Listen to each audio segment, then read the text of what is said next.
بہت سے لوگ جب تجرباتی علوم کی حیران کن ترقی اور انسانیت کو فراہم کردہ بے شمار خدمات کا موازنہ مذہبی معاملات کی پیدا کردہ خرافات، غلطیوں اور نقصانات سے کرتے ہیں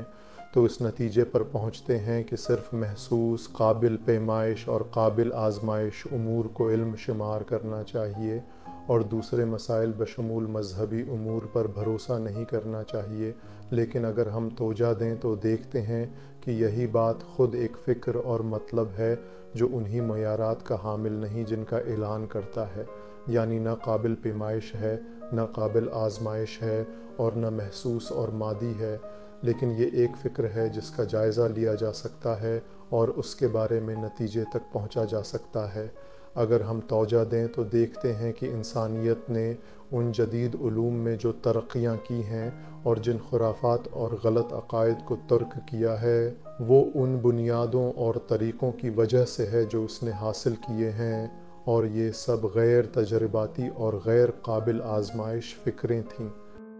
لہذا کسی چیز کے صحیح یا غلط ہونے یا قابل اعتماد یا نہ ہونے کا معیار اس کا مادی، محسوس اور قابل آزمائش ہونا نہیں ہے، اہم یہ ہے کہ اس کے پاس قائل کرنے والی دلیل ہے جو انسانیت کی اجتماعی حکمت کو قائل کر سکے یا نہیں۔ اگر ہے تو ہم قبول کرتے ہیں اور اگر نہیں تو قبول نہیں کرتے، لیکن یہ کہ ہمیں اپنا وقت اور توانائی غیر مفید امور پر خرچ نہیں کرنی چاہیے۔ ہاں، یہ درست بات ہے کہ ہمیں ہر مطلب کے لیے وقت مخصوص نہیں کرنا چاہیے، لیکن کیا حقیقتاً وجود کا پیدا کنندہ، زندگی کا مطلب، موت کے بعد انسان کی ابدی قسمت جیسے موضوعات کی کوئی اہمیت اور فائدہ نہیں؟ البتہ اب میں یہ نہیں کہہ رہا کہ یہ صحیح ہیں یا نہیں، لیکن کم از کم ان کا امکان تو موجود ہے۔ ہمیں صحیح عقل کو فیصلہ کن بنانا چاہیے اور دیکھنا چاہیے کہ کیا واقعی ایسے تقدیری اور اہم موضوعات،